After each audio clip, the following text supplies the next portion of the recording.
The Ink and Paint Club podcast is intended for mature audiences. I know we're usually talking about kids' cartoons and stuff, but there's going to be naughty language. Anyway, listener discretion is advised. Why do you need another Denny's? Yeah, I don't know. Maybe it's so that we can go. Let's not go to that Denny's. Let's go to the good Denny's.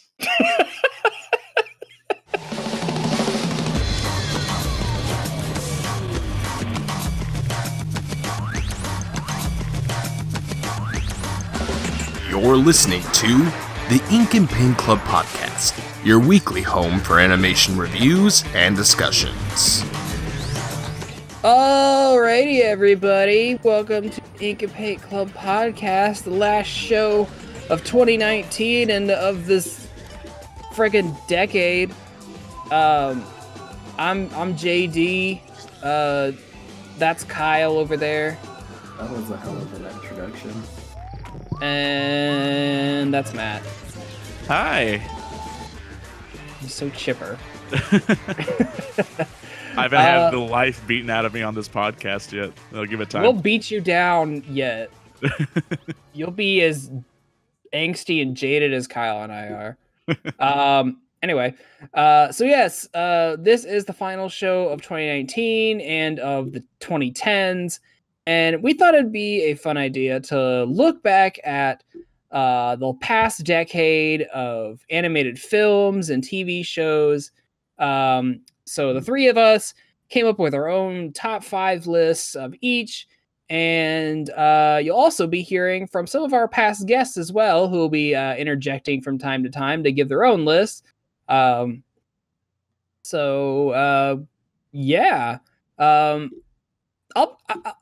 I think I could speak for most people by saying that I think this was actually a pretty good decade for animation. Yikes. Well, you're not most people, Kyle. I don't know. I feel like we've gotten a lot of TV shows and movies that I feel that'll probably stand the test of time. Even ones that like have maybe were towards the beginning of the decade, like we're still talking about even now. Some that might be on our list, but I don't know. What was your overall opinions of the decade, gentlemen? I'm glad it's over.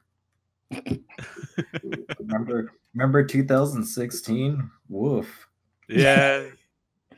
Well, I mean, just in terms of animated content. Oh, woof. I agree, JD. I thought it was a pretty good decade for animation. I mean, it's so much so that, you can't keep up with all of it. I mean, God, there's so much stuff on, like when I was looking through the list of everything that came out, like in terms of shows and movies for the whole decade. Like, there's just so many things that I wanted to check out, but I just didn't, have the time to really dedicate towards, seeing everything. So I'm sure like there's going to be stuff that I'm going to, finally get around to watching in the next decade. And I'll be like, oh shit. Well, that should have been on my top, 5 list, but that's what revisions are for. Yeah, I definitely feel that. Like, when I was going through the list, like there was a lot of stuff. I'm like, oh yeah, I meant to watch that. And just never got around to it. There's so much good stuff and just not enough time in the day to get to it all. Yeah. I'm especially that way with video games. I'm so behind. Oh yeah. I play games that are like 3 years out of date. But yeah. So basically what we're going to do here is we're going to go around the circle here and run down our lists. We'll start with movies, take a quick break, and then we'll jump into TV shows later. But hey, Kyle, why don't you hit us with your top 5 animated films of the decade? Starting with movies. I mean, I guess. Well, let me get my readers on. Kyle's an old man and he uses bifocals. Let's see here. Gotta get the diaphragm in proper position. Gross. I'm gonna just list them off or what? But yeah, like go like start with number 5 and then kind of explain why you like it and why you think it's the best in your opinion, or just what you like about it, I guess, and then just kind of do that for each entry. Jesus Christ. All right. Well, these are in no particular order because I don't care that much. That's fair. That's our Kyle. Listen, the fact that you're able to pick the 5 at all, that's a feat. It was a process, man. Yeah. Yeah, anyways. Number 5 would be Leafy. I don't know if you guys seen this one. I've never even heard of this. I had heard of it, but I hadn't gotten to see it. I just know it's about ducks. It's about chickens and ducks. Oh. But yeah, I think this was from Korea. South Korea, yeah. Very beautiful animated South Korean movie about ducks and chickens, and probably one of the saddest movies you'll ever watch. No, what an endorsement. Like what's the saddest movie that people say? Up? Yeah, it's 10 times, if not 100 times worse than the beginning of Up. I hear Watership Down's pretty sad. I never watched it, so I have no opinion. I haven't either. Yeah, I liked it. It was great. Give it a watch, I guess. Next one would be Asterix, Mansion of the Gods. Is that the CG one? Yeah, so that was first CG movie that they did, and it looks incredible as far as it was animated. And it's just an adaptation of one of their books. I have that specific book. I read it. It's pretty much just a play-by-play of the comic, and I dig it. Cool. Yeah, I mean, yeah, anytime I've seen like people post clips from like really any of the Asterix movies, whether they're the 2D ones or the 3D ones, that like I mean I gotta give it to France. Like they really put a lot of dedication into their animation. I think it has Pixar people working on it or something like that, even though it's a French movie, if I'm not mistaken. Interesting. No, they're known to lend out their people here and there. Yeah. I really dug it. It was really hard to find, and I actually found it dubbed in English, so that was really cool too. Oh, cool. Did they get any notable people in there? I don't remember if it was this specific one, but I think Paul Giamatti was in it. Mm. Yeah, he's done some voices for he did a voice for the dub for one of the movies I have on my list. Matt Berry was in it. Oh, hey. He's always a treat. Matt Berry. Yeah, Nick Frost was in this one. Wow. Oh, cool. Forgot about that. So maybe Paul Giamatti was in another one. But yeah, there's some people in here. Nice. So that's cool. I haven't watched it in a little bit, but I'll have to watch it again. It's still a really good movie. It's kind of funny because it's like what's that word? Gentrification. It's about gentrification of their little village. And they make like apartments right next door, and everybody in the village moves out. So it's kind of funny. It makes everybody turn into yuppies. That's funny. Third movie, Wreck-It Ralph. That'll be the only English one on here. I dug Wreck-It Ralph. Disney has been doing too much princess movies, and that's just my beef with them. This was like their complete original, not based on a fairy tale kind of thing, and I really dug it. Yeah, Wreck-It Ralph was great. That was definitely in contention on my list too. It didn't make the cut, but yeah, I mean, just as far as Disney movies that Disney themselves has animated this decade, I would say Wreck-It Ralph is definitely, I would say probably their best offering they've done all decade. Yeah. I liked it. Everybody was saying it would be Roger Rabbit with video game characters, even though it was like 10 minutes of the movie. But Yeah. I dug it. It was, I guess, my only beef would be that it played too much on Sugar Rush. It didn't So really much feel. so that they called it Sugar Rush in Japan. Yeah, Yeah. Yeah. but a lot of the jokes in there, it just it's only like it's like sweet based jokes, and it doesn't make sense in a video game world. That's my Mhm. with it. Like, oh, it's Nest Quicksand. Yeah, that's funny on its own, but in a video game, would they even have something like that? Yeah, corporate branding, man. That's the only thing I didn't like. But I liked Wreck-It Ralph. Characters were great. I like the bad guy a lot. I thought you were gonna say the one thing you didn't like about it was the sequel. Oh yeah, sequel was ass. You know what? He's not wrong. Straight ass. I guess second movie on the list is the T-Tough movie. I'm sure some of you have heard of it, maybe not. T-Tough is a very, very popular comic in France. It is like, say it's like their version of Shin-Chan. Just a kid. You know, we would probably have Calvin and Hobbes, but it didn't really get as big as that level. But Okay, I just remembered who T Tough was. I like he has like the big he has the tuft of like yellow hair like peeking up out of his like head, right? And he's got like the big nose and the okay. I know what the character looks like, but I know nothing of him. But yeah, he's I know that he's had a lot of like adaptations and stuff. I've got like 10 albums of his comics. Wow. When I was over there, he was like a big deal. McDonald toys, all this kind of stuff. So they did a movie, and the movie was fucking heavy for a kids movie. It was dealing with divorce and stuff. Like I've never seen something like that. Just that so frank, like yeah. Crazy. I dug it. It's just French animation. I don't think I saw this in English though. I think I read it with subtitles. Titles. Yeah. I remember you mentioning this a while back, and I think I did like watch like the first 20 minutes of this. And yeah, man, like I was really impressed by like the fluidity of the animation and stuff.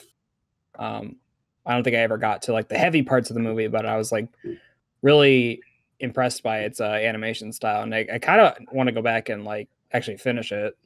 There's a art book that I want to get on this movie. But yeah, it's just I would put France up there with Japan as far as animation. Oh yeah, absolutely. for sure. No, I mean like I would even put them past them just in terms of like how unique they are and their and their design. Like of course the Japanese animated films, they will have like a lot of really good animation, with the France ones do too, but they've also got like the character design and everything else. Like it's just a way better full package, I would say. Mm-hmm. Yeah, over here it's just same CG bullshit, big eyes, animals, whatever. It's very very samey. Yeah, totally. Yeah, I feel that. We could learn some lessons from our neighbors, but we won't. Yeah. The one I have as number 1 would be The Suicide Shop. Oh, right. I like that one. Magazine Suicide. I just bought the art book for it, so can't wait to get that on there. But this movie it's very Tim Burton-esque. It's a very dark art style, very dark setting, and it's a musical. I didn't know that it was. That's cool. Yeah, it's a musical, and I remember having subtitles and the lyrics actually rhyme, so that was pretty cool. But the fucked up thing is, when this movie came out, it had an English trailer, and then it just never came out in English. Oh, that's unfortunate. And yeah, I really wanted to see this movie in English. But Yeah. no, I like this movie. It's like the saddest, depressed town, and they have a store all about suicide and people taking their life and stuff. And then they have the owners of the store have a son, and he's like the ray of sunshine, and he kind of just takes over the town. And it's very interesting. Do they have a suicide phone booth like in Futurama? No, no. But yeah, I would recommend this movie. Pretty great shit. Yeah, that was one of those ones that I definitely wanted to check out. So much so that I did have it downloaded at a certain point, and I just never got around to actually checking it out. But I should definitely, I'll definitely make that one of my ones I check out in the next year. It's it did look very good. Yeah. Surprisingly, I have actually seen this movie back when Dustin was still streaming stuff. Back when we had websites for that. He screened this one a night, and it's a weird movie, but I mean, I'll give it points for originality. It's based on a book, so a lot of those movies they do over there seem to be. Yeah. But yeah, there you go. That's my list, and I'm sticking to it. It's a good list. Yeah, there's a lot of stuff on here I've never seen, and stuff I keep meaning to see. Kicks the shit out of saying Spider-Verse 9 times. Hey, well, spoilers. Hey, it's your good pal Dustin here, about to count down my favorite animated shows and movies in not just 2019, but this whole last decade. On to movies. Honorable mentions for movies are Book of Life, which was a gorgeous movie, and Moana, which, a little predictable, but it felt very solid in every way. I really liked it. And my first choice is, for my top 5, is Rango, which came out in 2011, I think. Also very fun, very unique style to it. Rango himself is a great main character. It's great to get an animated Western.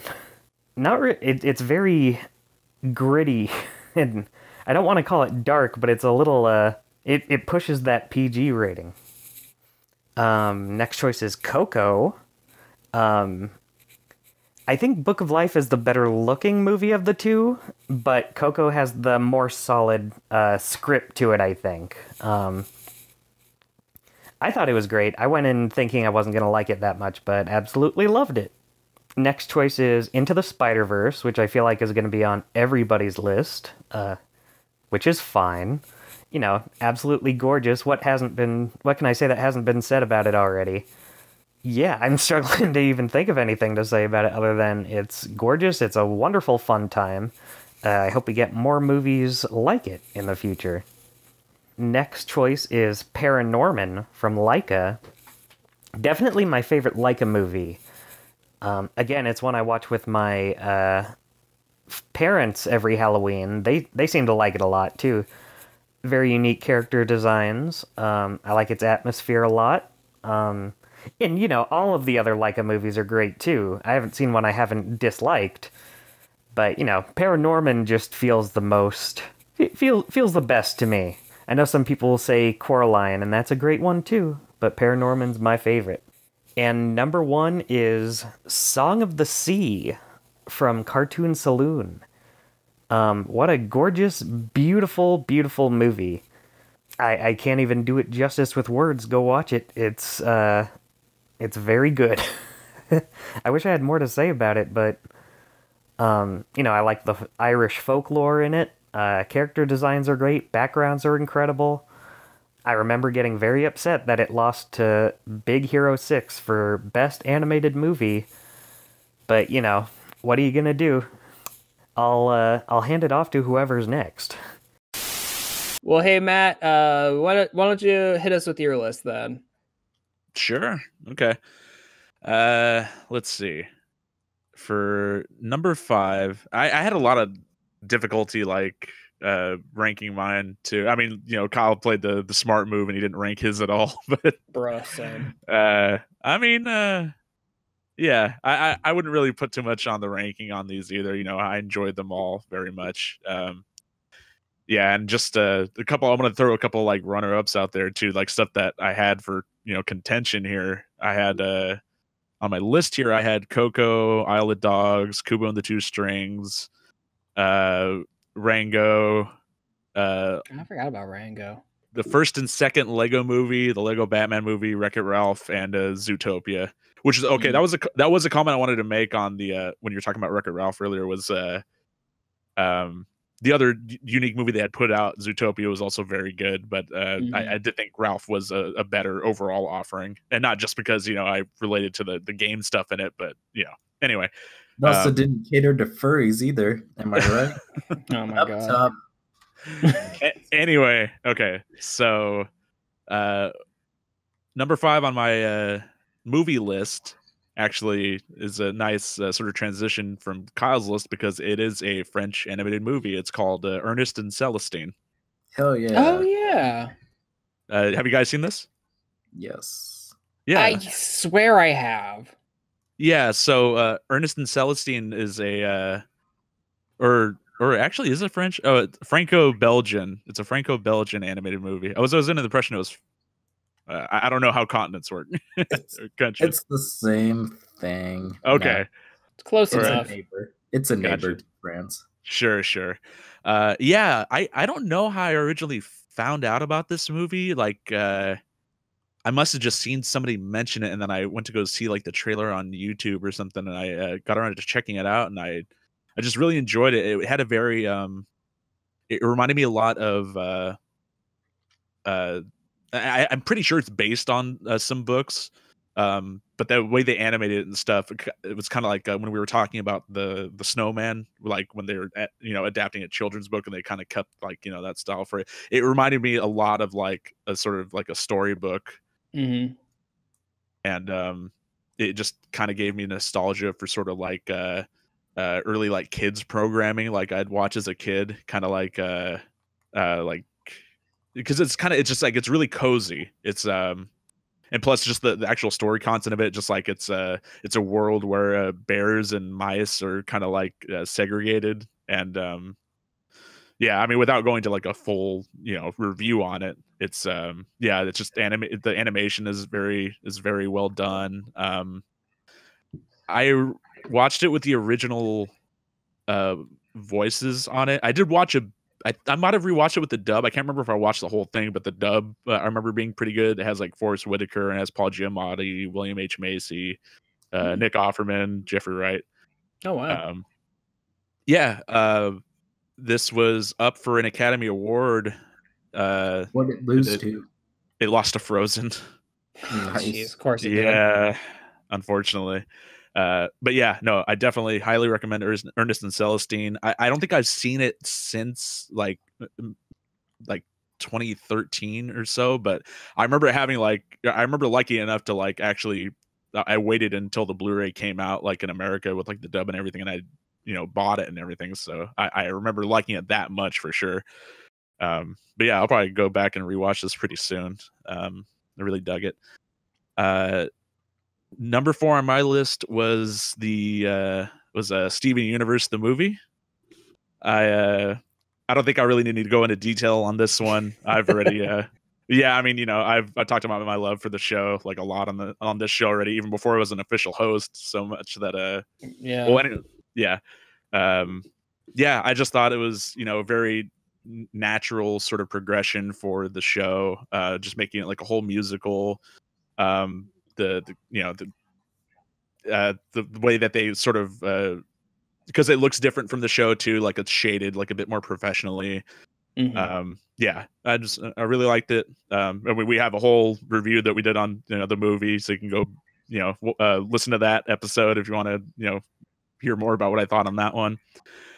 In the same vein, number 3 on my list is Invader Zim Enter the Florpus, for a lot of that same reason. Whereas like the Steven movie was sort of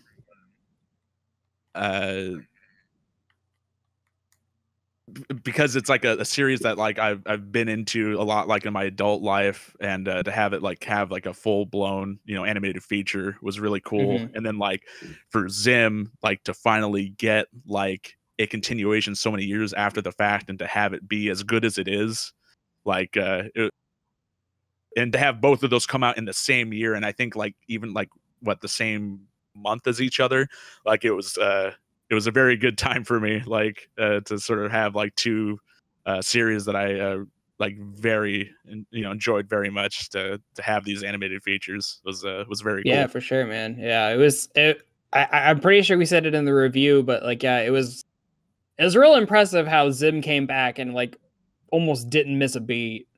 Yeah, like I would say that it fits more in the world now than it did back even when it came out. Like, it wasn't appreciated in its time.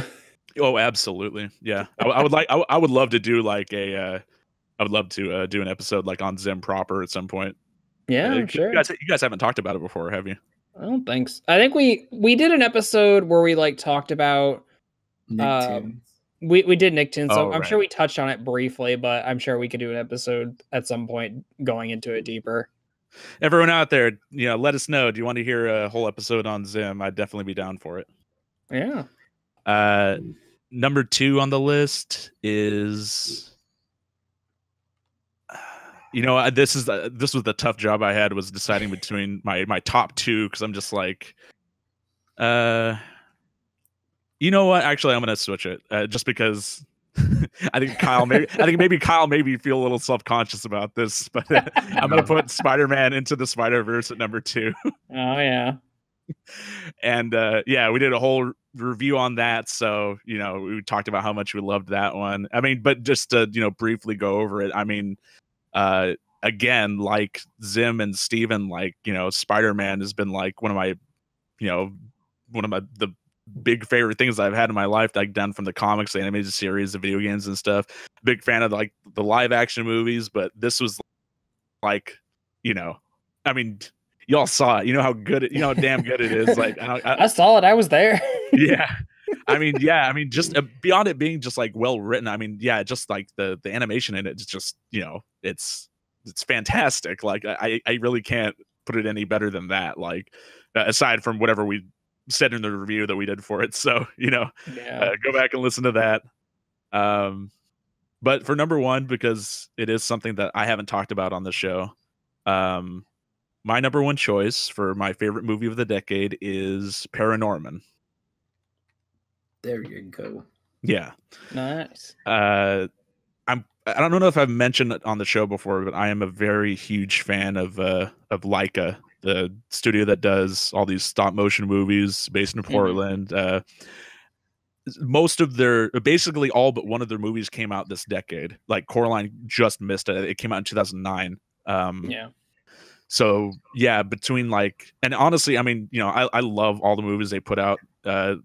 Paranorman was just what I felt was the best, and it was only I didn't want to put I didn't want to put more than one. Like and the thing is, I've only seen the other Laika movie that would have ended up potentially on the top 5 was Kubo and the Two Strings, but I haven't watched it as much as Paranorman, so I didn't feel comfortable doing that.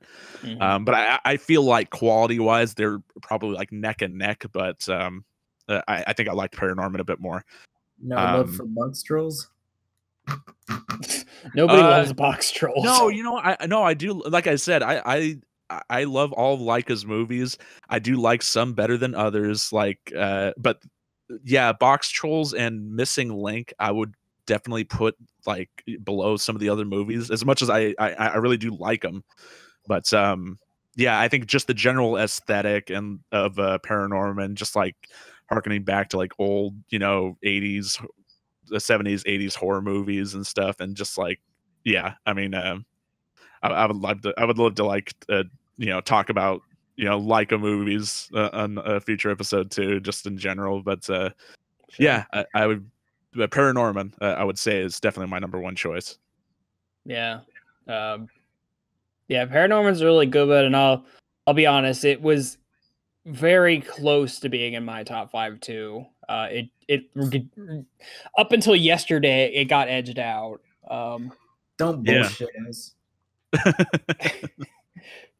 No, I really do enjoy Paranorman. Like it. We know you have Spider-Verse on there. It is on my list, but we'll get to it. But Paranorman was in my top 5 up until about yesterday. But I'm with you, Matt. It's probably I think it's probably like his best movie, and just in terms of tone and story and all that kind of stuff. Not that. Yeah, absolutely. Like yeah. I like, and the thing is, I think quality wise, I would put it Kubo with it, but as much for my personal ranking of Laika movies, I would probably Coraline is definitely up there too. But I feel like Paranorman's plot is a bit more involved, and I like it better for that because with Coraline it was kind of like a I mean, there's plot beats here and there, but for the most part it's kind of the plot kind of plays out like a video game. It's kind of like a fetch quest sort of, which is fine, but that was kind of like their first movie where they were like just kind of seeing if they could make it all work, like with the animation and like everything else. But Paranorman's fantastic. I definitely can't recommend it enough. I try to watch it like every Halloween since it's come out. Try to make it like a new tradition. It's for sure. But yeah, so those are my 5 movies. Not bad. Hi, friendos. My name's Jeanette. I was a guest on this podcast a few times in the past decade. Mainly, I appeared on Digimon movie reviews, although I appeared in a few other places. And here I am today, returning for this episode to talk about my top 5 animated movies of the decade. Number 5 was Inside Out, which was a road trip movie through the human brain involving the human emotions as characters. The movie was definitely innovative and a lot of fun, and it had some really entertaining characters, got a lot of laughs out of me, and packs an emotional punch. It's only number 5 due to some bits of the story being a little bit by the numbers and predictable, but it was definitely a highlight of this decade for me. I especially liked the message the movie had about mental illness. Number 4 for me was How to Train Your Dragon 2. It was a sequel to the very popular first movie, which was A Boy and His Dragon film.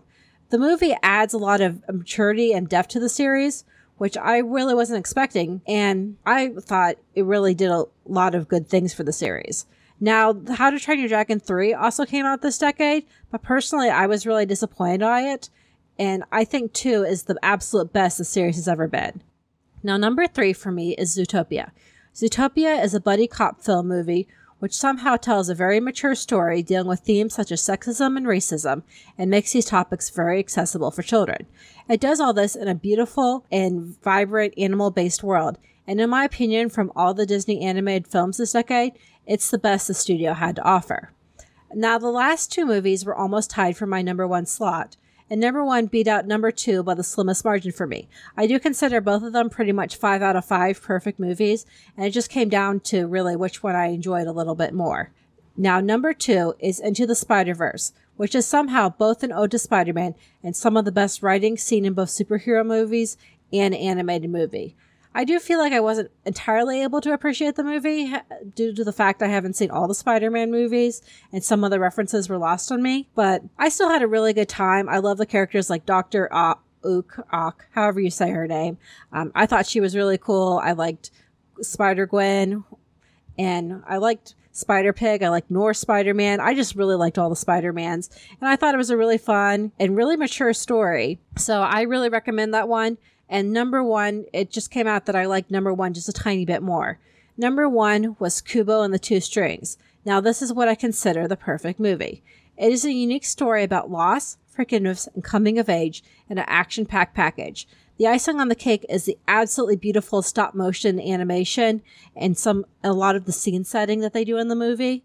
This movie is honestly what I think is the perfect movie, from character development to the action scenes to the story writing. I just love Laika, and I thought this is the best that Laika had done this decade. I think it really shows what animated movies are capable of, and is personally my choice for number 1. All right, well, thank you so much for listening, and here's to the next decade of animated movies. All right, so without further ado, here's my top 5 animated films of the decade. So number 5 would have to be Isle of Dogs from Wes Anderson. I went into this kind of hyped because I really enjoyed Fantastic Mr. Fox, and I was really hoping to enjoy Isle of Dogs too, and I'm glad to say that I did. I think this film's really good. It's beautiful to look at. I love the cinematography. Wes Anderson, you can tell he has a real thing for symmetry, and it shows, and like just all the cinematography looks so good. Everything about the film visually looks great. It's filled with charm. And I think the story's pretty good too. I think the story's probably the weakest aspect of the film overall, but it's worth watching just to see how good it looks. Like, it's a good looking film. And it's my number 5 on my list. Number 4 definitely would have to be Toy Story 3, the last of the original Toy Story trilogy. This is the first film I had seen when I was 14. I saw this, and by that point I was, a 14-year-old, little angstier, a little older than usual. But even I just bawled my eyes out when I first saw this film. And to this day, Toy Story 3 is one of the few films where even if I think about it, I can start, like, my eyes will start tearing up. It's just such a great ending to the trilogy, and it's just such a good film on top of that. I think the first movie is ultimately the best one, but the third one is such a good ending, and a good film overall, too. I really like Lotso. I really like the whole jailbreak sequence. It's just a good film. Go watch it if you haven't already, because you probably have already. Number 3 is the Lego Movie. This was the first time I had ever walked out of a theater, and I said to myself, oh my god, that film was brilliant. I want to watch it again. Phil Lord and Chris Miller, these two, like, they just work their magic on the stupidest ideas, and they work their magic on this film, and it is one of the funniest, like, cleverest, it's such a good film. I love how it's all CG, but it all still feels like Lego. Like, the whole film feels like Lego, and the last act of the film, where you see the outside world and you see how the story is actually taking place, it was just kind of mind-blowing to me in the theater. I think a lot of people saw it coming, but I'm stupid. I didn't see it coming, and when I did see it, it was like, oh my god, that's brilliant. So yeah, number 3, Lego Movie, fantastic film. The others are good, but this one's fantastic. Number 2 definitely would have to be Song of the Sea from Cartoon Saloon. Now, Cartoon Saloon, they're definitely, like, smaller on the animation studios. You might know them from Secret of Kells, but to me, their best film is actually Secret of Kells, but that didn't come out until 2009, which was before. So, Song of the Sea, beautiful film, great story.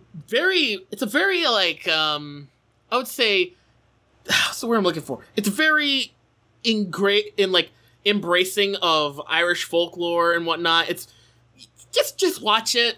This is the one movie on this list I think not a lot of people have seen outside of Isle of Dogs, but like just go watch it. It's one of the best animated films of the decade. It's one of the best animated films ever, in my opinion. It's on the level of Studio Ghibli. And number one should not come as any surprise.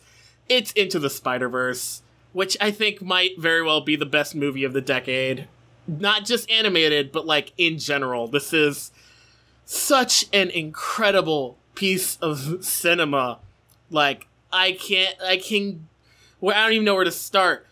Okay, so one thing I will say is that there's so many like live action remakes of cartoon movies and so many live action superhero movies. It's nice to see something like Into the Spider-Verse embrace the animation as a medium, with stuff like Spider-Ham, Noir, and Penny, and like all the crazy stylized stuff they do with the backgrounds and like the visuals and all that. It's so good, and we just need more films like this. Spider-Verse, easily the best film of the decade, and we just need more like this. It's so good. I don't need to say much else about it. Go watch it if you haven't already, and if you have, go watch it again. So like Matt, like I had a hell of a time trying to pare down both of my lists. I guess some honorable mentions off my movie list is Kung Fu Panda 2. I remember being really surprisingly good. Paranorman and Kubo are both on there. Zootopia.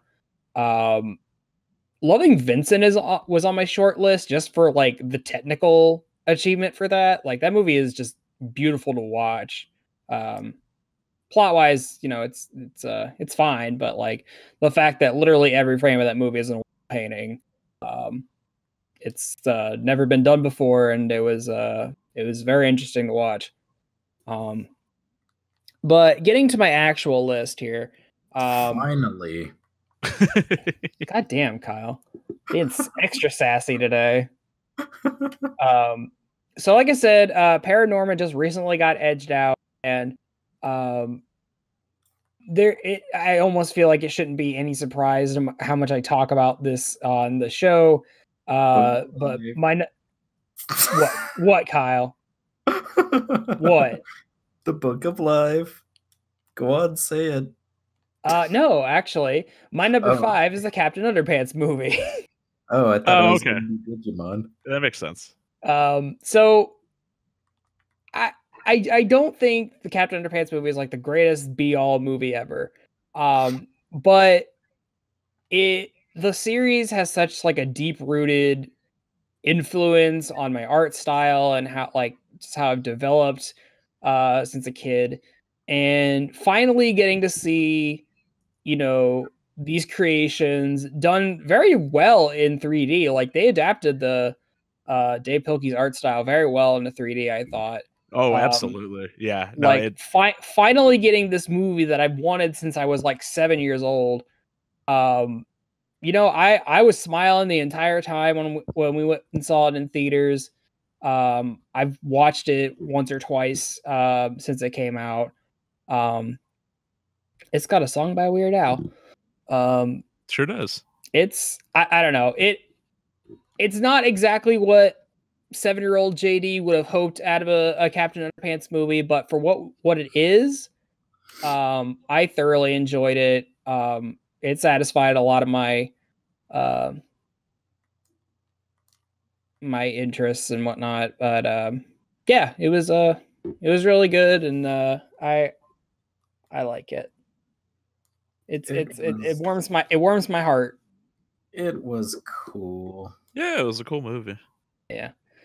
So my number 4 is actually Inside Out. I don't know why exactly that I like this movie so much. I really cannot explain it fully. I don't know. When I heard that Pixar was gonna do a movie inside the human brain, I'm like, okay, all right. And then the movie we got, I don't know, it was just like very well constructed. I thought the performances from all the comedians they got for the 5 main emotions were really well, and I thought the whole story with the main girl and her, transitioning away from her old home and her old life and stuff, I felt was very touching. And that whole ending 20 minutes where she runs away from home and like has to deal with all that and then ends up going home, like that's a very touching part of the movie. I don't know. I don't know. I don't know. I just really liked Inside Out. I don't know if it's Pixar's best of the decade. I'd really have to sit down and really kind of suss that out. That one is Cars 2. Cars 2 can die in a car fire. Wouldn't that but just be a regular fire? That's true. It'd just be arson in their world. But in terms of what my favorite Pixar movie, I guess I would call Inside Out. Yeah, I remember liking Inside Out a lot too. Like so much that as far as the Pixar movies that I own, it's Coco and Inside Out, and I think those are the only 2 that I own. I haven't watched it since it came out, but I must have liked it like well enough to own the Blu-ray for it. So, but yeah, so having not really rewatched it since it came out, I mean, I'm sure if I rewatched it now, I'd remember exactly how much of it I liked. But honestly, like a lot of the stuff Pixar put out this year was mostly good. A dud here and there, but as far as track records for animation studios go, I mean, it doesn't get a lot better. All right. All right, Kyle. Here it is. So my number 3 movie is The Book of Life. Big surprise. I mean, a lot of my choices aren't surprises if you listen to this show. Yeah, I think when we talked about Coco a couple weeks ago, I was basically saying that like Coco and Book of Life are kind of like on equal footing. Like they're both good, but for different reasons. They're both good at what they set out to do. Exactly. Yeah. But I think if I had to come down between the two of them, I would pick Book of Life, if only because it is very it's very close to me and my wife's relationship. Because we went and saw this when it came out in the theaters, and we both just fell in love with this movie. The music, the story, Jorge's animation style, which was hit or miss translating into 3D, because there's a lot of characters that still operate like in a 2D plane, very flat. But I don't know. It's this movie kind of just touched us in a way, and it kind of became like a bonding experience. So much that we danced to one of the songs at our wedding. Oh, that's cool. Yeah. And hey, Jorge liked our review of it when we did a review, and he was like, "You guys are cool." And I'm like, cool. "Thanks, Jorge. That's cool." And now we have like a Book of Life art print on our wall, and I'm looking at it right now. Right. Yeah. So it's. I think animation-wise, Coco is more well done, but just in terms of what it meant to me and my wife, I definitely prefer. I would watch Book of Life over that. It is visually, just very stunning, in terms of just like the amount of detail in each character.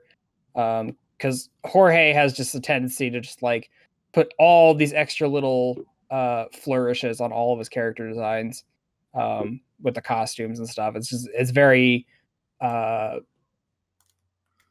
don't want to say flamboyant. I don't know the word I'm trying to use here, but it a good movie. It is a good movie. I totally forgot that it even came out this decade. I thought that might have been like in the later part of the last decade, but It was 2014. Yeah, okay. So yeah, that was that was a movie that I really enjoyed in this decade as well. Like I'm sure if I would have remembered it came out in this decade, it would have definitely been in the running for my for my list. Yeah.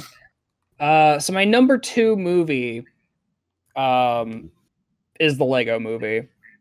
I remember when I saw this, I was like really, I think I was in one of my many art slumps. But seeing this movie that everyone, even myself going in, was like, oh, it's gonna be like this foolish cash grab. How do you make a movie out of Legos? Damn if they didn't do a good job with it. Yeah, they did a fantastic job with it. I mean, Lord and Miller, they're funny guys. So I mean, I trust them to get it right, and just the theme of creativity, and I was really big into Legos when I was a kid, so it kind of pushed on those buttons a little bit, and I remember it just kind of getting me out of that slump I was in at the time, where I was kind of like reinvigorated to start drawing more, and I even went out and got some Legos and built some stuff. And now I have an entire shelf of Overwatch Legos that my wife wishes I didn't have. No, it's just seeing how the entire world is even just constructed out of Legos. Like it's interesting seeing the behind the scenes thing where it's like literally everything in the world that isn't like a real life object. They have like an engine to build it out of Lego. So like even the when they're in the ocean, the waves are all built out of tiny little single peg bricks, and just seeing them construct an entire world as if it was actually built out of Lego, And I love the effect that they did, like kind of to pay homage to like all the Lego fan films that people have made, so much as actually putting a lot of them into the movie at a certain point.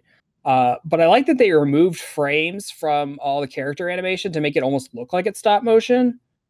And even just the texturing on all the minifigures, you could see the little ridges on plastic, or you can see the faded paint on all the bodies from like some of the older figures. I don't know, just like a movie that could have been just a soulless cash grab turned out to be like this really fun, inspiring film that spanned that birthed a franchise basically that is may or may not be dead by now. But no, it's a really good movie, and I always enjoy going back and watching it. I don't think the sequel nearly lives up to it. I think it's just a step above Ninjago, which I would say is not a bad movie, but is the bottom of the 4 Lego movies. Yeah. Well, And Ninjago's the reason why they're not going to be making any more movies, unfortunately. It seems that way. I don't know, because Ninjago came out, like Batman and Ninjago came out the same year, and then we had to wait a few years to get the Lego movie sequel. And I'm not sure how well it did. I mean, I went and saw it, but we all did. Yeah. And I'll just get this out of the way, because you'll hear if you haven't been hearing it from the interstitials. My movie of the decade is Spider-Verse. How could it not be? Yeah. That when I was just blown away by just the visuals of this movie, like the colors, the different animation styles for each Spider-Man. And I love seeing behind the scene technical videos for this. Like I definitely love anytime they feature like how Spider-Ham animates, because he's supposed to be like a 2D cartoon. So anytime they have him animate or do kind of something cartoony, like they kind of have to like mess with his rig or do like extra little 2D animations for him. And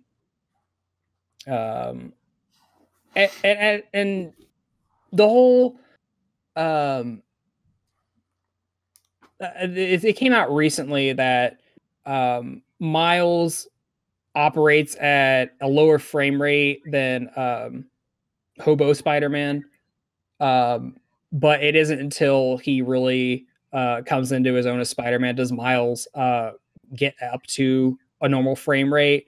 And I think that's just an interesting touch that most people wouldn't even notice. Like I didn't even notice that, most because I have trouble telling a real difference between frame rates at a certain point. But yeah, Spider-Verse was just well done. Again, it's a Lord Miller thing, and Lord Miller, great guys. I don't know how I feel about like future sequels of this, because it's just like such a good, perfect movie. I don't want them to muddy it with potentially middling sequels. But I guess we'll just see what that's like in the future. High hopes. High hopes. I've got my fingers crossed, man, because Spider-Verse is a good movie. I can't recommend it enough. I mean, it's likely that I think everyone's seen it at this point. I mean, if you haven't, where have you been? Yeah. Like, even if you're not a superhero or a Spider-Man fan, just watch it, because it's just visually gorgeous to watch. It's bananas. All right, so we are going to take a quick break, mostly because I got to pee. But when we come back, we will talk about our top 5 animated TV shows of the decade, and we'll hear more from our guest friends of their list as well. So stick around for that, and we will be right back. Doesn't sound any different. Don't try to... No. Hey, fuck you. I'm right. It came out in 2010. That's this decade. Seriously? Yes. You. Wait, no, sorry, it's 2007. Okay, about to say, I was in fucking high school when Chocolate Rain came out, so don't No, no, because I typed in Chocolate Rain in Google, and then in the about on Google's page, it says released 2010. I retract my fuck you. All right, everybody's been settled. Kyle and I talked about art for like 20 minutes in between these, but we are back and we are here now to talk about our top 5 animated shows of the decade. Just like the last part, we'll go around and talk about our own top 5s, and you'll hear from some of our other guests that have been on the show and their top. So we'll start where we started last time. Kyle, why don't you hit us with your list? Yeah, Jesus Christ. Oh, I'm sorry this podcast is such a burden to you. Sometimes. All right. Well, here's something that's on no one's list that nobody fucking cares about. China, Illinois. That was one of my favorite adult cartoons to come out, based on Brad Neely's Baby Cake shorts, which are And really Professor funny. Brothers. Yeah, and China, Illinois was a small series as well. Yeah, but I don't know. This series is really funny. This series focuses more on the Professor Brothers as characters, and it's just a really wild show made by Titmouse. I love everything about this show. Characters are funny, and it's just a great show. Kyle does love him from China, Illinois. It's great. Yeah, China, Illinois is great. It's sorry. What's up? No, I was just gonna say, like, I definitely grew up like rewatching Baby Cakes and Professor Brothers and all the Brad Neely stuff, like on YouTube, like when it came out, like when it originally came out on Super Deluxe. Yeah. Yeah, I mean, God, it was like the funniest shit, like in school back when we used to watch it, like, and to see him finally get his own show and to see like involve all those characters and stuff was like really cool to see. And I mean, the show is like, you know, just as funny as those two, as the original videos. So it was cool to see him make that jump. I never checked out the other show they did after that Herg Nolan. I'm not sure the quality on that one, but that one's just like one of those Right Now Kapow just clip show things where it just comes at you. Kind of like what's it called? Robot Chicken, where it's just dumb little skits. And sure. Just keep coming. But I mean, I didn't find it all that funny, but there's still like Baby Cake songs in them. Oh, cool. It's still pretty great. Yeah, I like this show. They make a few callbacks to like old characters and the stupid shorts and stuff, and like his dad is voiced by Jeffrey Tambor, who's one of my favorite voice actors.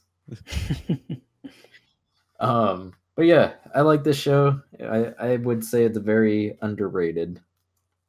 And they did the last episode was a musical, and it has one of the best songs. He sings about how all the Disney princesses have magical pets, but they don't have friends. I mean, he's not wrong. Yep.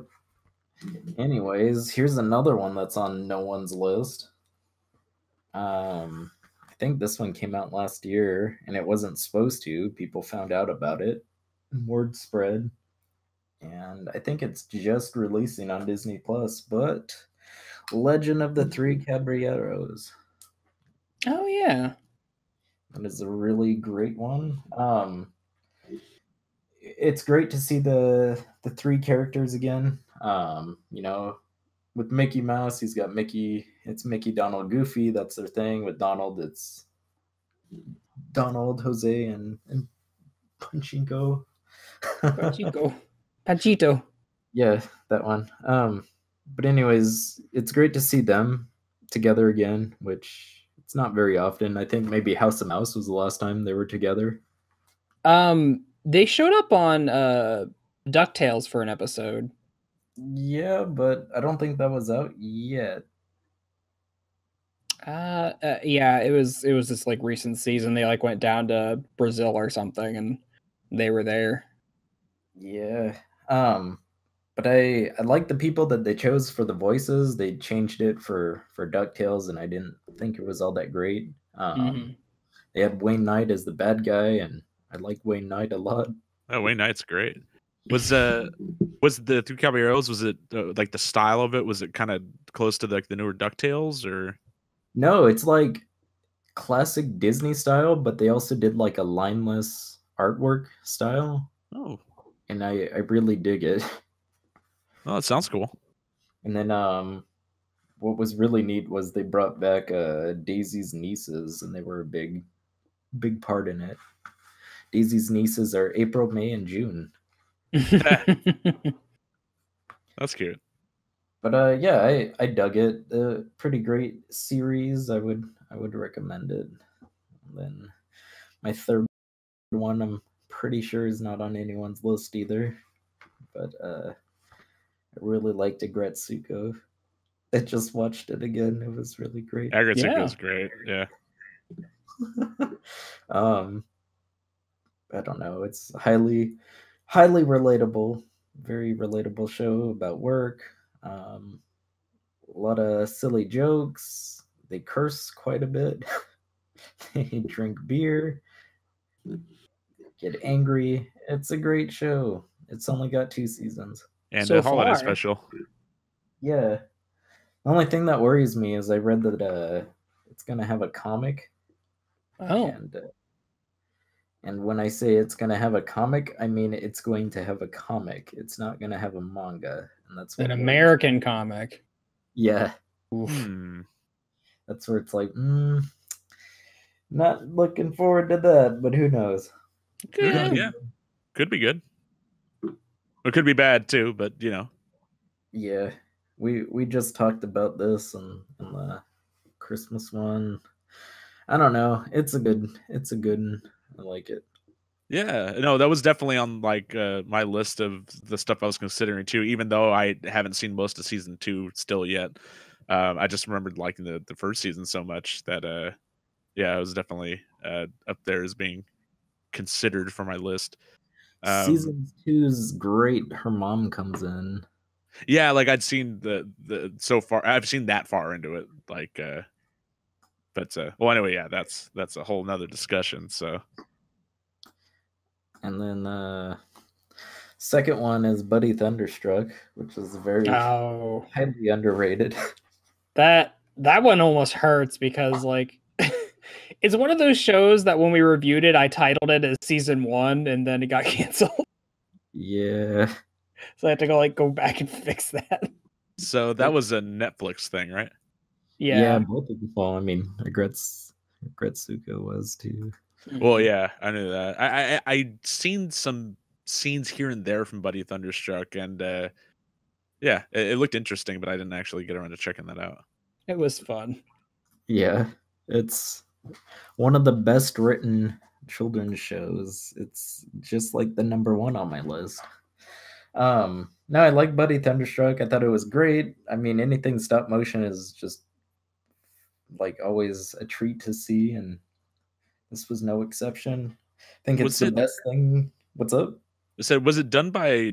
Because when I saw it, the animation, like even though it's stop motion, you can tell like the way that it looks. Was it made by Shadow Machine? Was it like the I Robot think Chicken so. people? Yeah, I was gonna say it's the best thing the Robot Chicken guys have made.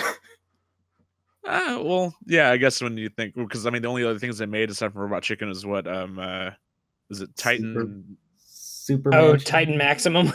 Titan Maximum was the other thing, and then they did the Hell and Back, right? Oh yeah. I thought they did like a superhero show with Bryan Cranston. Oh yeah, Super Mansion. Super Mansion. I've never seen it. Yeah, me neither. It doesn't look good at all. I didn't know that Buddy Thunderstruck was like a kid's show. I kind of took that one as more of a. I didn't think it was an adult show, but it kind of looked like it was they have some adult jokes and pretty fucking funny, but I is- would consider it. I would consider it like just a general all ages show. Like it's not catered towards kid, but it's not an adult show by any means. Okay. Sorry. It just kind of is what it is. When Yeah. you hear the classification as a kids show, you could tend to think as sort of something like Right. like for yeah. young kids. it's Hmm. animated. People are gonna think it's for kids. Yeah. Just put it like that. Sure. Cool kids watch Buddy Thunderstruck. Yeah, and then my last one is the show that was, I want to say it was a sleeper hit. I absolutely loved this show when I found out about it, and yeah, Dan Versus is one of There my it is. I was Yep. waiting for it. Yep, Dan Versus, one of the best cartoons to come out this decade. I will never understand how that was a show for children. Yep, they talk about arson, and It's literally an entire show framed around a man trying to get revenge on people and things. yeah, It's a good concept. Just I- petty revenge. I do not understand how the show was pitched, but it is fucking amazing. Well, especially because that was a Disney XD show, right? No, No. it was on the hub. Oh, the hub. That's right. Okay, I totally forgot. they about that. they advertised it with like Transformers and My Little Pony, and they just had Dan in with those characters. Like this isn't Right. cute at all. Yeah. Well, the Aquabats was part of it too, and they It was. a big Wait, really? Yeah. The hub was just was a weird channel. Oh, you mean the Aquabats on the hub? I thought you meant Aquabats were in Dan Versus. Oh no, Oh, okay. just them But I on the know. hub. Yeah. The Super Show is on the hub. Yeah, no, I know that, but Should that would talk have been about that interesting. someday. Hey, Yeah. fucking, me and Kyle and Dustin would be down. Heck yeah. So yeah, I really dug Dan Versus. It's one of those things where yeah, it's a kid's show, but it is very adult. It really shouldn't be though. I would highly recommend watching it. I would That's- as well. I enjoy that show. Yeah, I That's never- all. Yeah. You never what? I was gonna say I never really got around to checking that show out just because with the other offerings that the hub had, I never really got around to checking that one out. Like I'd seen some scenes here and there of that one as well, but it always looked like it was doing some funny stuff. So maybe I'll check that out someday. Nice. Pretty great. The first one I saw was him versus a werewolf, and it is one of the funniest episodes I've seen of a cartoon show. But it's all about petty revenge, and it's one of those pretty much just a revenge fantasy made into a cartoon. It really is. It's highly relatable. Yeah, it's as relatable as Gretsugo is. Have you ever wanted to get revenge in the entire state of Nevada? Yeah. But that's Uh, my lists. Phil, aka Frimpies. You may know me from some past podcasts we've done on the show. I am here to give you my top 5 personal favorite cartoons of the decade for this. Starting off with Bob's Burgers. This is an absolutely charming show that you would think would come off as a standard ripoff like The Simpsons or Family Guy, but ended up being its own personal feel-good cartoon.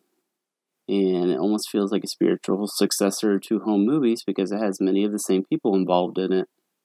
Another show that's top 5 for me is Harvey Beaks. This is a very underappreciated Nicktoon. It's from the same person who created Chowder, C.H. Greenblatt. Unlike Chowder, it doesn't break the fourth wall and is more slice of life based, very casual, but it's still very humorous. And it's sad that it only ended after 2 seasons and ended on a bittersweet ending at that. Number 3 would be OK KO, Let's Be Heroes, a Cartoon Network show. It started out as a pilot called Lakewood Plaza Turbo many years ago, but ended up getting picked up later on. It's really comes off as a video game parody at first, but it ends up being an homage to pretty much everything from cartoons to movies and whatever else rather than just video games. But it also has something most cartoons forget about these days and that's, cartoony humor. While a lot of it focuses on, ongoing plot lines and, drama, this one goes straight up for the comedy right away. It just doesn't care sometimes. That's how great it is with the comedy. Number four, I'll throw a wild card in there. It'd be Sonic Boom, based after the failed video game of the Sonic series.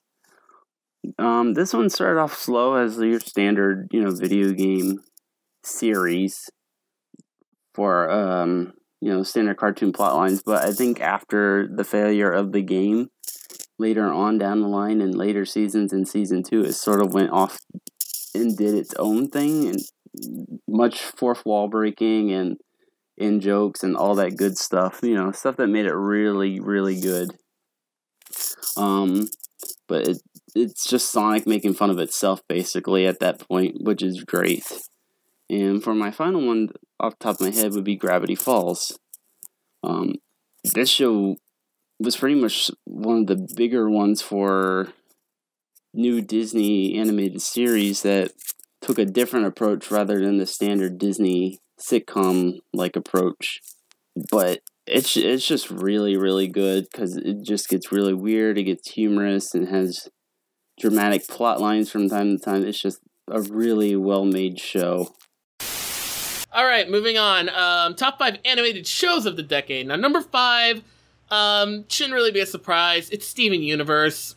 I gave a lot of my piece of Steven Universe on the episode I was on in the podcast, but if you weren't listening to that, I think this show does a lot for animation and a lot for the culture as a whole, just in terms of, like, how we view and accept LGBT culture and whatnot.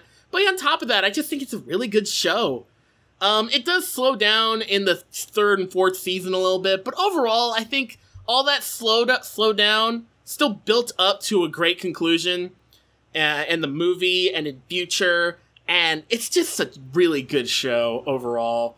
Steven Universe, number 5, easy. So number 4 is The Amazing World of Gumball, and this was one show that for a long time, you would ask me, it would be my favorite cartoon of all time.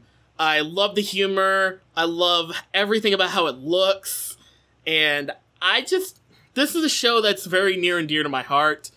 I don't think it's that great in the later seasons, and I do agree with some critics that it did kind of go up its ass a lot, but when it hit, and I think it hit really hard, and I love how it looks. I love how every character has their own style of animation. You've got, like, claymation, stop motion animation, which are the same thing, I know. You got, like, CGI and traditional animation. You've got, and all of that on, like, it's such a good looking show. I can't really articulate enough. And I also just really like the writing. When it hits, it did have tendencies to not hit, but when it does hit, it's great. Number 4. So number 3 will be Adult Swim's Boom Masters 9009. This show feels like if Toonami and Adult Swim had a baby and it was really, really into shonen anime. So yeah, like Toonami and Adult Swim. It is completely balls to the wall insanity, and I love it. I love I love the style. I love the random Sakuga cuts throughout the show. It's just really entertaining. I don't know what else to say. Like, you gotta watch Ballmasters. It's the best show on Adult Swim. Number two I was really struggling with, and I think number 2 might honestly be BoJack Horseman. Now, BoJack Horseman, I think, might be one of the best adult cartoons to come out this decade, if not ever. It's great at towing the line between hilarious and dramatic, and I kind of love the story that they tell. BoJack's such an interesting, like, protagonist to follow, where you kind of hate him, but you also understand him. I love Mr. Peanut Butter. I love Todd. I love the whole show. I love all the dumb animal gags they do, like all the different running jokes they have. My favorite still being like the super literal signs that Mr. Peanut Butter has. It's just such a funny show, and it does a great job of hitting you in the gut with the feels. Can't wait for the last episodes. And finally, my number one favorite cartoon of the decade. I want to say my favorite, not the best, but my favorite cartoon of the decade has to be OKKO, Let's Be Heroes. Now, this is a super niche type of cartoon for people who love video games, love anime, love cartoons, have weird, goofy senses of humor, and love to just make really obscure references. So in other words, this show is basically if I made a show, and I love Ian and the team for making it. It's so good. It's a great action cartoon that does start to get into story elements, but it never, like, sacrifices the goofiness of the original series. Like, when it does start to get serious, it's still goofy OKKO shenanigans. And it's just such a good show. You have to watch it. Yeah, Matt, what are your favorite decade? Well, I mean, it's probably very obvious what my number one will pick, but the pick will be, but I'll just start from the bottom.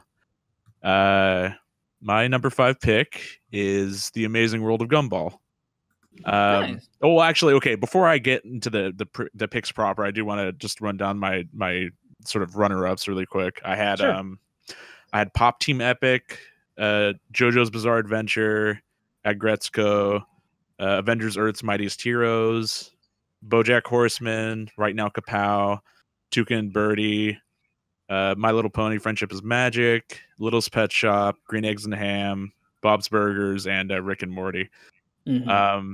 I wanted to give special mention to Adventure Time and Regular Show because when I was deliberating on the list, they kept on popping back on and off for the top slots, just because the only reason why they didn't make it on the list proper for me was because I did fall off at a certain point on both of those shows, and I feel like I basically haven't watched half of those shows now, so I'd feel like a really weird putting them on there without having fully experienced what they has to offer. Yeah, especially now with Adventure Time doing those 4 the HBO specials that they're going to be doing, like. Those were the regular show, and Adventure Time didn't make it on even my short list, and that was basically the big disqualifier. Is that like I stopped watching them halfway through. Yeah, but I mean, just for that time where I was actually keeping up with the shows and watching them, like I really did enjoy them. I mean, Adventure Time, man, I was looking forward to back when it was just the original pilot on Random Cartoons on Nickelodeon. Like when it finally debuted, I mean, hell, I was probably like one of the very first people to cosplay as Finn at a Comic-Con. Like the year before Adventure Time properly debuted. I met like Penn Ward and everything. It was rad. And then Regular Show, just same thing. Like I definitely want to make time to rewatch both of these shows in the new year, just so I can finally sort of finish my experience with them. But anyway, so yeah, on to the actual top 5. The number 5, as previously stated, is The Amazing World of Gumball. It's another one of those situations like those shows where there's a lot of episodes I still haven't seen, but because it's not, I mean, there are bits that go between episodes, but for the most part, it's just a comedy show. So the reason why I have it on my list is because first and foremost, just the style of it is really unlike like a lot of the stuff that you see out there. Just from the very first time that I saw like a preview of the show, like with it sort of blending these real world environments with these 2-dimensional and 3-dimensional characters that look like they all came from different shows. It was kind of like a big crossover of things you've never heard of, and not just that, but like the writing on the show was just very funny. Isn't that the case though? Like they said that the characters were from like failed commercials or something like that. Yeah, that's what I had always heard too, is that they were all, well, I mean, I don't know that they all were, but like at least the initial pitch for it was they reused a bunch of advertisement designs that they repurposed them or something like that. But yeah, just like even like when I wasn't keeping up with like the show later on, like I was still felt like I was up to date on like the funniest things, the funny things that were happening, just because it had a really large presence like on Twitter, people like clipping stuff from the episodes, and it was like the humor on the show is it's very unlike other shows where like they make jokes I wouldn't really expect to come from kids shows, and I know that there's kind of like people that say that maybe they leaned like way too heavily into it later on, and they probably did. But you know, for a long time there, like it was just kind of refreshing to see, like, and especially just because you know the art style was such a big part of the allure of the show to me. But yeah, so yeah, Gumball's number 5. Nice. Yeah, but definitely need to catch up on that sometime soon because I think it's ended or it's ending soon. I want to say it ended. Right. The Yeah, new go thing ahead. was just a clip show, from what I heard. Oh, okay. But it's another one of the shows that started like right near the beginning of the decade, like with the Adventure Time regular show. Like a lot of those hit me like right at the same time, so I was just like a really big fan of like all of them, and I was trying to keep up with all of them at once. Yeah. It looks like Gumball ended in last episode, but Okay. obviously still running in reruns. But Yeah. anyway. You know, I wouldn't mind like talking more about the actual show at some point too. I think that might be a cool thing to do. Have you guys? Yeah. Well, I mean, of Gumball specifically. Have you guys talked about that before? I don't think we have. It might be fun to talk about that. Well, anyway, number 4 on my list is, and I wasn't sure if I should put this here because it's a weird middle ground because it's not a movie, but it's not like a really show proper. It's a mini series, but it's number 4 on my list is Over the Garden Wall. I think that totally counts. Yeah, like I mean, I guess you could count it as like one season of a show, but like for sure. It was so unique just because it was the first miniseries. It was the first miniseries that Cartoon Network put out because like I mean now they're starting to do it with like Infinity Train and stuff too, which I haven't checked out yet. I've heard it's pretty good, but Over the Garden Wall. I think Infinity Train's more of like an anthology. Like each season is going to follow a different protagonist or something. Oh, okay. Well, I mean, in that same respect, they're basically miniseries that are right. Yeah, but anyway, Over the Garden Wall, the quality put into this, like, because I mean, it's only like it's like 10 episodes, I think, of like 11-minute episodes.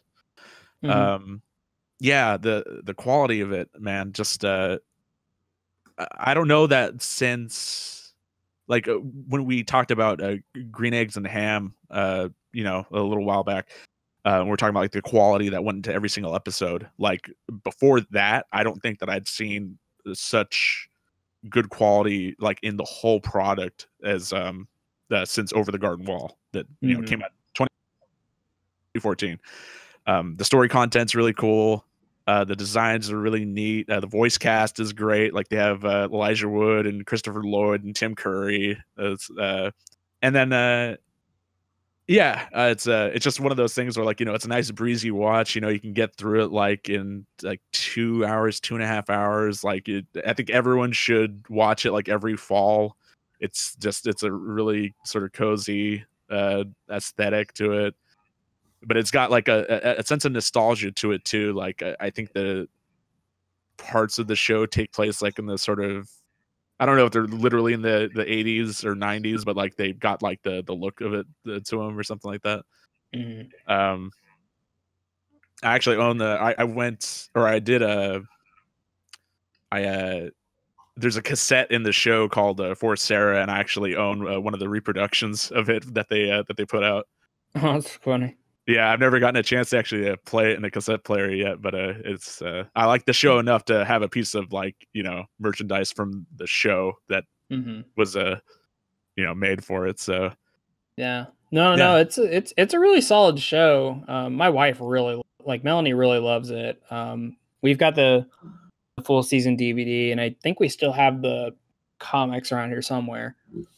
Yeah, I've always wanted to check out the comics too because I think they all take place like within the events of like the show, right? Yeah, I think they're just kind of like added adventure. Yeah. Or something.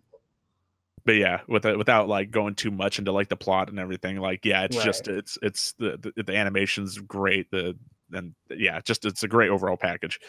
Hmm. Number 3 on my list is Gravity Falls. So Gravity Falls, I never followed when it was airing. I only watched it maybe like a year or two after it already ended. It was just one of those shows that I'd always seen like little clips from here and there, and I always knew it was something that I would definitely be into. But I'd always have trouble like sort of diving into like new shows, just because you gotta dedicate so much time to kind of experiencing the whole thing. So Right. I'm glad I did on Gravity Falls, just because the idea of them doing a kids show that sort of harkened back to like the X-Files and like Twin Peaks and stuff, which is the stuff that was like, I was into X-Files as a kid and I was into Twin Peaks much later, but the idea of them doing the sort of like kids show that sort of like emulated that sort of feel to it was Hmm. definitely something that I was very into. Gravity Falls ended up being a very fun watch. I went as Dipper for Halloween last year or last year. Oh yeah, and I actually own the journal from the show. I own like the deluxe edition with like the glow in the dark pages and everything Oh, too. that's Like, cool. as I ended up using that journal for my costume. Nice.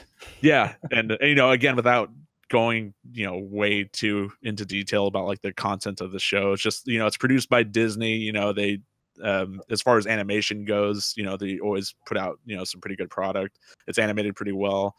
Voice cast is great. The actual story is great, just because another thing that you don't see you see it a lot more nowadays, just sort of like the overarching plots and stuff, or the overall, however you pronounce it, the overall plot, of it continuing throughout like the whole whole show, is very good. And well, the other thing too is that it was just refreshing to see a show that knew what it set out to do and knew when to end. Like, it didn't drag on. It like went for the perfect amount of time. Yeah. Yeah, it's like yeah. So anyway, yeah, Gravity Falls, definitely a show I would highly recommend if you haven't checked it out before. So let's see. Gravity Falls is number 3. And then number 2 on my list is OKKO Let's Be Heroes. Yeah. Yeah. That's a good show. Yeah. Yeah, I mean, and just beyond, because I mean, the only OKKO content that's been covered on the podcast has been like some of the crossover episodes. Hmm. The actual show proper, I mean, is just just as fantastic as those like crossover episodes. Like, it kind of has like a bit of like a through plot like that kind of pops up every now and then. Hmm. But I mean, just like, yeah, it's just like, it shows full of like fun designs, and I mean, and then of course the crossovers definitely help too. I mean, we only talked about the crossover Nexus and the Sonic special, but I mean, there was like the one they did with Ghoul School, the one they did with the Captain Planet. Yeah. Just like really bizarre stuff. And if the show really if the show would have it really should have lasted longer. I was so bummed when I found out it was going to be ending. I mean, like, overall only lasted I think 3 years. Like, it started in 2017 and then ended in 2019. Yeah. Well, the bizarre thing about that too is that like the creator of that show, Ian JQ, he worked on Steven Universe before. I mean, he was crafting what OKKO would become before. He worked on Steven Universe and stuff, but he left Steven Universe to do OKKO, and then they ended OKKO, and then he went back to work on like the Steven Universe movie and like on Steven Universe Future and stuff. So Yeah. I mean, honestly, in a perfect world, OKKO would like definitely still be running. It would have like way more seasons under its belt. Like, it was just that show didn't get as much love as it deserved. Like, it was. Yeah. I do appreciate that. I mean, yeah, it's a real bummer that show had to end as soon as it did. But I'm glad that Cartoon Network at least gave them enough heads up that they weren't going to get renewed, so that they were able to craft the ending that they wanted. Yeah, absolutely. It doesn't just end on a random episode. It actually like has some finality to it. Yeah. And you kind of see what the characters become in the future. So I mean, I think the ending of it's really, it has a sweet ending. Yeah, like it would have been nice to have, you know, more, but I mean, what we, you know, did end with was, you know, just fine. Yeah, but that was my number 2 pick, and then of course my number 1 pick is, you know, it's Steven Universe. I mean, how could it not? I've already talked to death about how much I love the show on here, so I'm not gonna bore everyone with me treading over everything, but yeah, that's the show really resonated with me in a way that like a lot of shows recently haven't. So I would definitely love to talk more about it, like on a episode, like talking. I think we might cover Steven Universe Future at some point, so I would definitely like to talk more about it there. But yeah, that's to no one's surprise. That's my top show of the 2010s. It's a good show. Yeah. It's ending soon for again, I guess. Honorable mentions are Harvey Beaks, Over the Garden Wall, Craig of the Creek, Ballmasters, and BoJack Horseman, which only just barely didn't make the list. I was originally going to have it on there, but, you know, not enough room for all of them.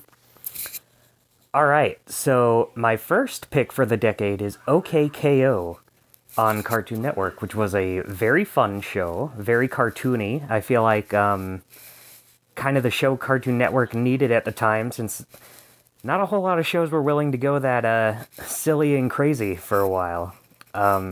Next one are the Mickey Mouse shorts from Disney. I'm glad they made more of these. I thought they were only going to do 1 season of these, so they're just gorgeous, they're fun. I think they're the best use of the characters ever done. Yeah, they're just, they're a blasty blast. My next choice is also a Disney cartoon, Wander Over Yonder. My favorite Craig McCracken show. I love the artwork, I love the characters, very fun show. Wish it got more of a chance. Kind of got the Shaft. But, you know, what are you gonna do? I liked it. Lord Hater's probably my favorite cartoon character ever. Or at least one of them. Number 2 is Steven Universe. I didn't keep up with it for a while, and then just recently caught up on the last couple seasons with some friends of mine. Loved those, saw the movie, loved that, and it's just, it really does feel like it's trying, it feels like it's something special. Feels like it's doing something no other cartoons are really doing, and, you know, it's not perfect, it's not flawless, not every episode is amazing, but overall it feels like it's, it knows what it's trying to be and does it pretty well. And my last choice for the decade is Bob's Burgers from Fox. I could have sworn this came out in 2009, but I guess it didn't. So it counts. Yeah, I love Bob's Burgers. Very funny show. Again, I feel like the characters really sell all of these shows. Yeah, it's one of the few shows I can watch with my whole family. It's getting a little long in the tooth, maybe not quite as good as it was, but you know, the first like 6 seasons or so I think are super funny, super great. All right, that's my list of best animated TV shows and movies of the decade. See ya next year, everybody. This is Adam, and these are my top 5 animated shows of the decade in no particular order.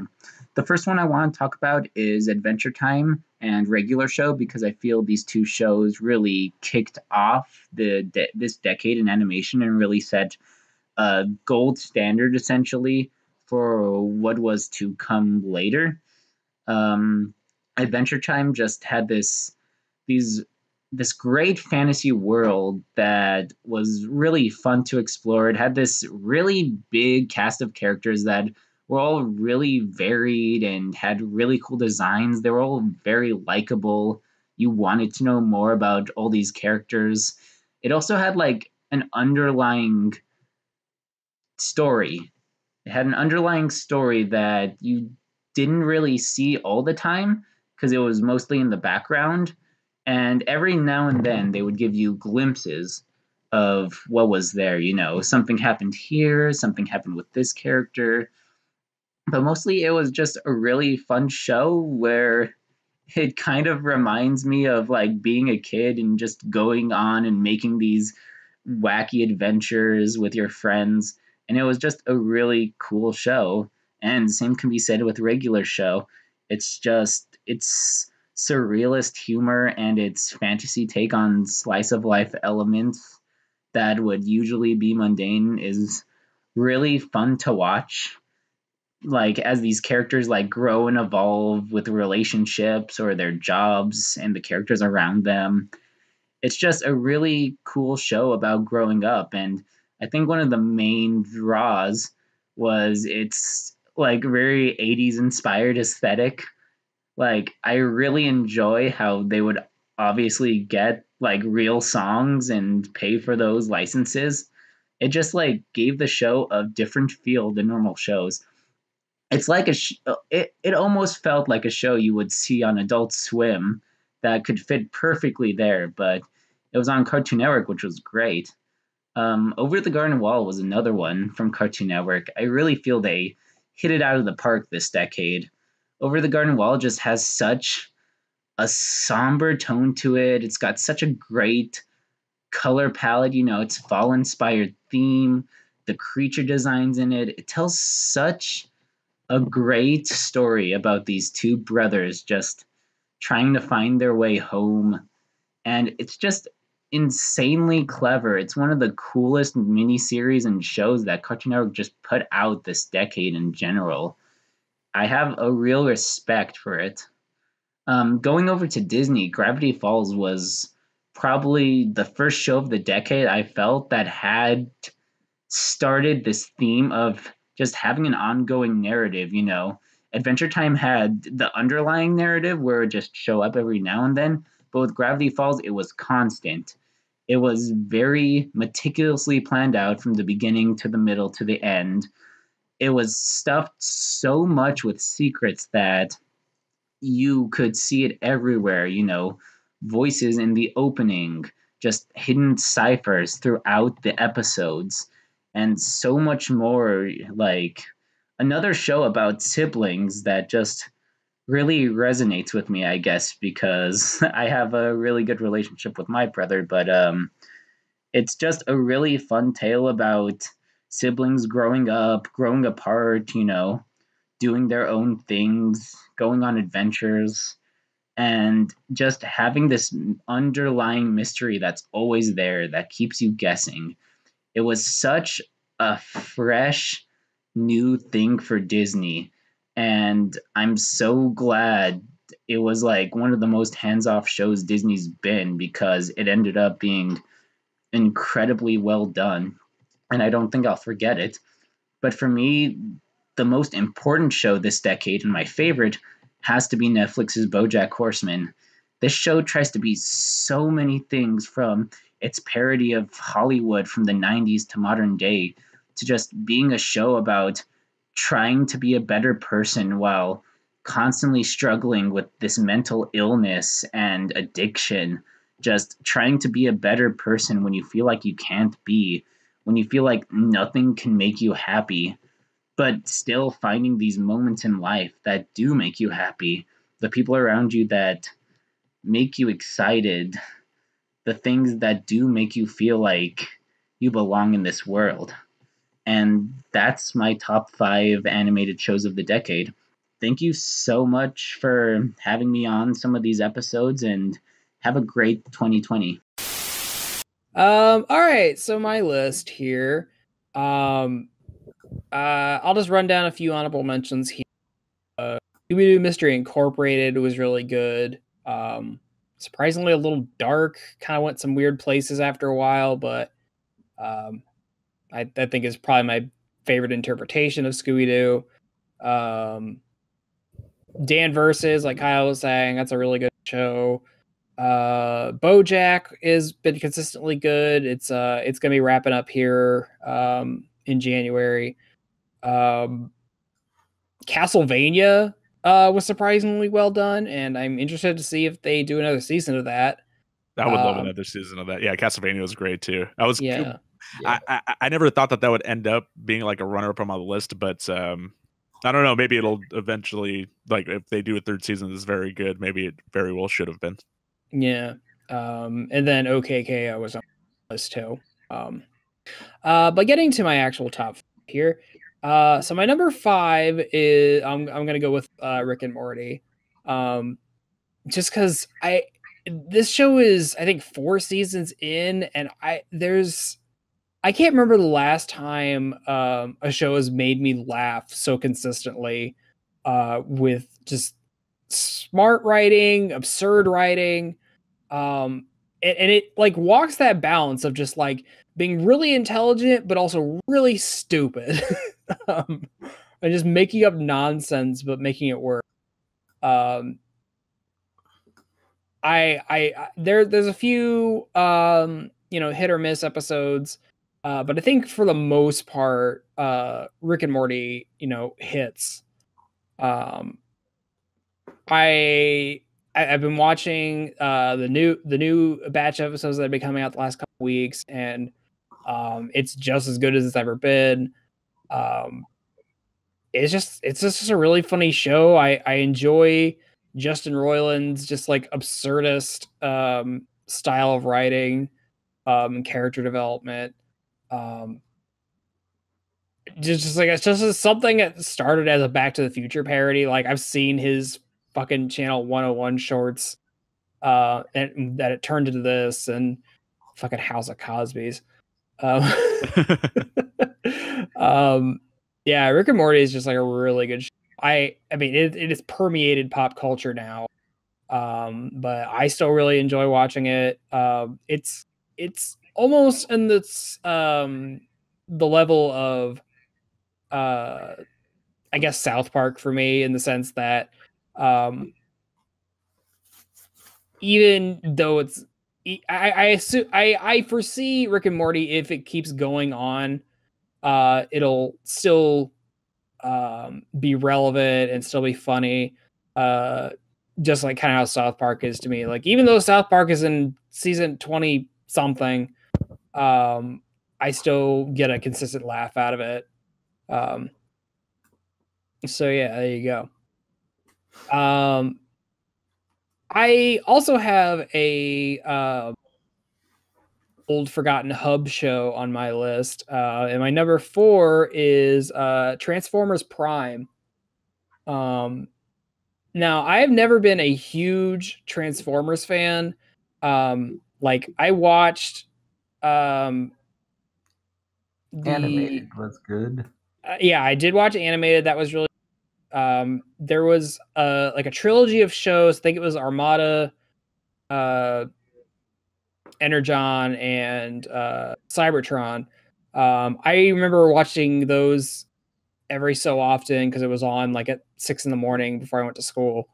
But this really got me interested in Transformers. It has a really good story.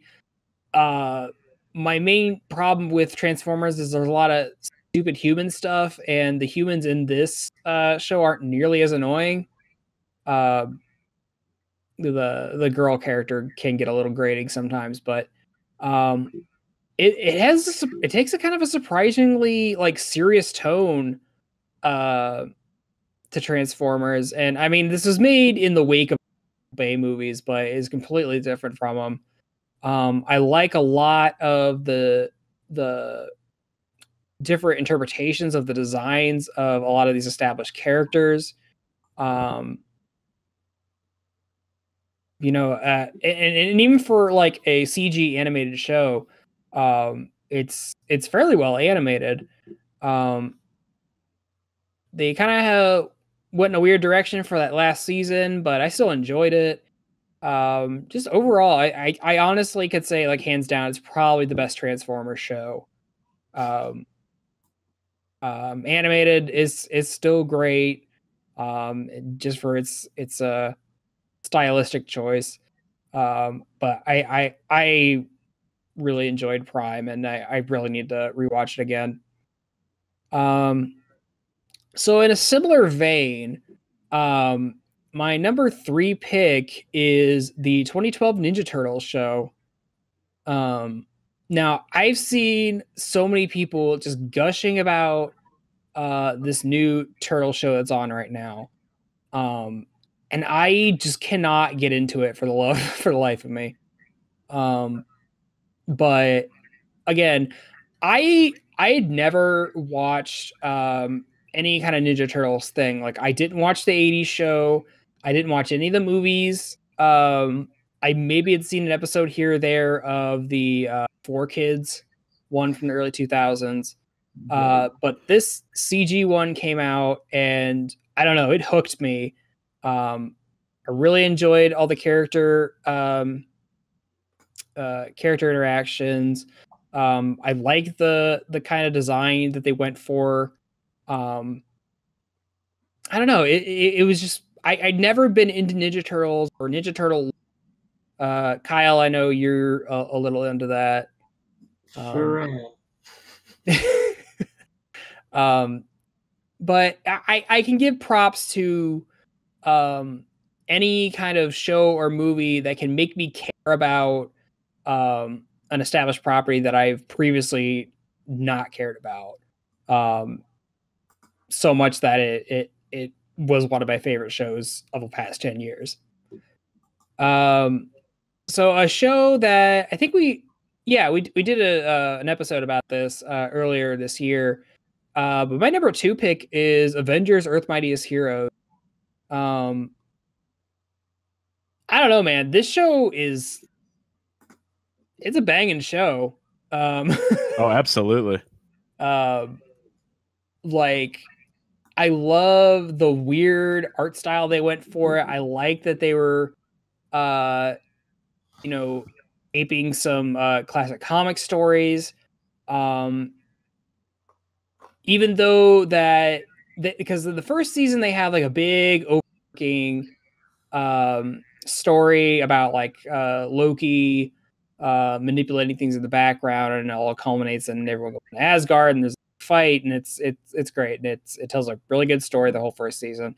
The second season, I think Disney or Marvel at the time was like, people don't want to watch continuing storylines. They want more episodic stuff, so they're kind of forced to go in a more episodic route.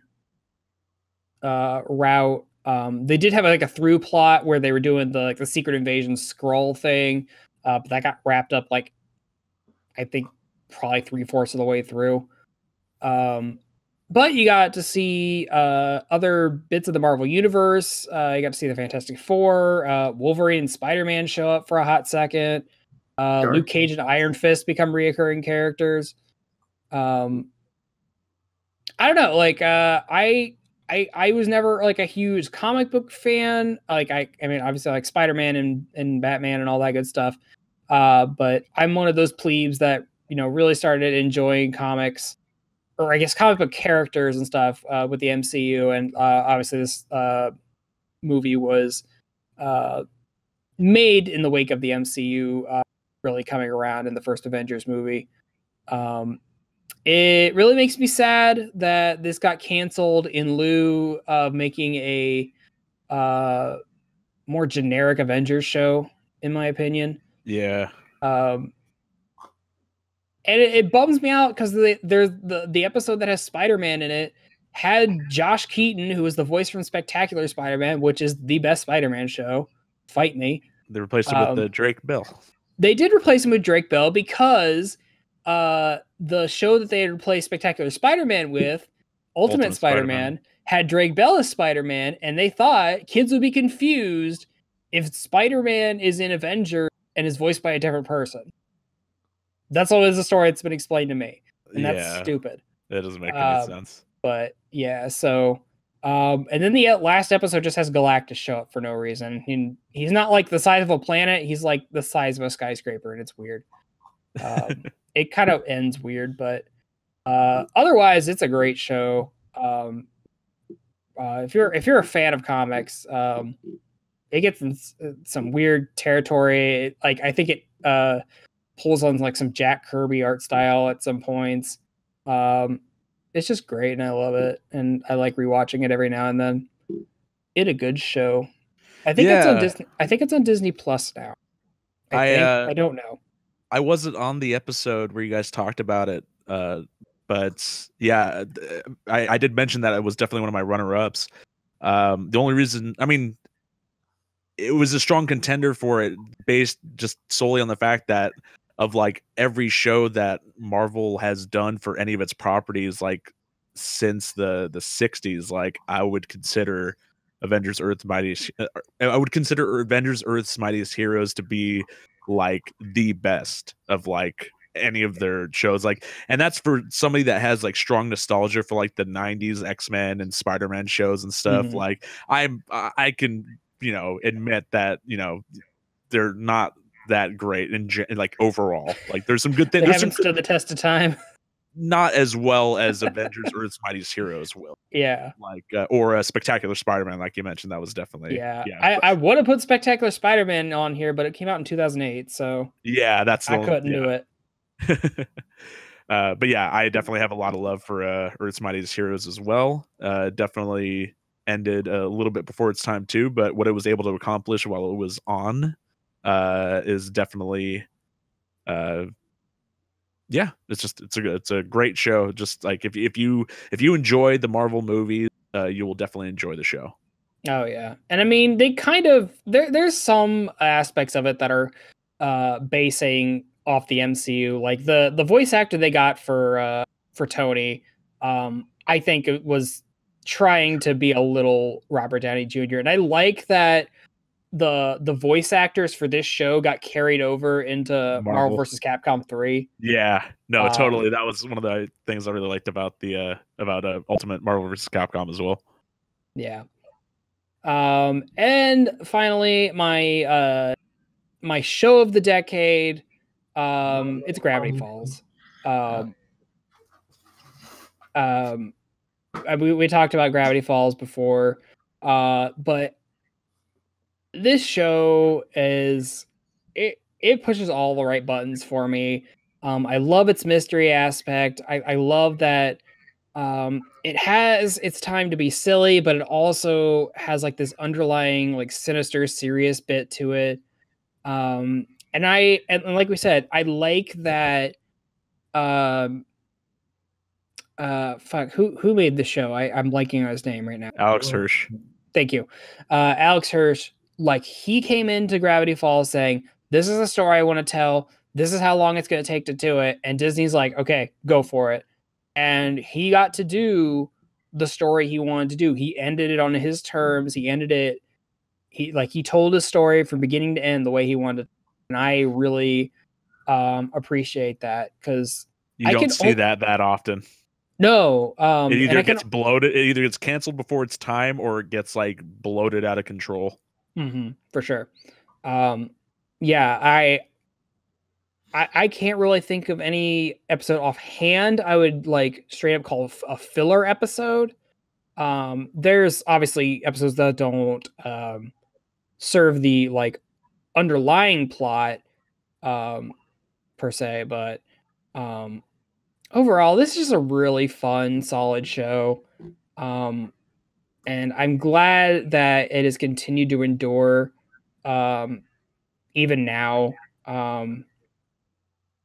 It's one of those shows that I can sit down with any one episode and enjoy the crap out of it. And the whole ending where the fucking Apocalypse Come is just like visually amazing to watch. It's a great show, and if for whatever reason you have not watched Gravity Falls, what are you doing? Go do that. But yeah, I think that does it for all of our lists. I want to thank all of our guests who did their own little list that we cut into this episode here. I want to thank you guys, the listeners out there, for continuing to support our show over all these years, and I really hope you enjoyed all the content we put out in 2019. And then I just want to thank you guys, you two guys, Kyle and Matt, because the show wouldn't be what it is without you guys dragging yourself in here every week. Yeah. Thank you. Well, thanks for having me. It's definitely always a pleasure to talk tunes with you guys and have everyone out there not really listen to us, but it's still fun to do anyway. Yeah. But yeah, we'll be back again next week with something. I don't remember what exactly. I'll look at the schedule. But we've got more to come in 2020. So here's to a new decade. Here's to a new year. And I hope everyone has a good New Year's. Stay safe and all that. Don't get too shit-faced, I guess. You're not but the dad. Maybe do. I don't run your life, so you don't have to listen to me. Is there anything else you guys want to say to the listeners before we go? See you next year. Yeah. But very well put. See you next year. All right, guys. Thanks for listening, and like they said, we'll see you next year. Thanks for listening to the Ink and Paint Club podcast. Be sure to follow us on Facebook and Twitter to keep up with the show. Join our Discord to chat with us, and subscribe to our Patreon for some cool bonuses. Links are in the description. We'll see you next time.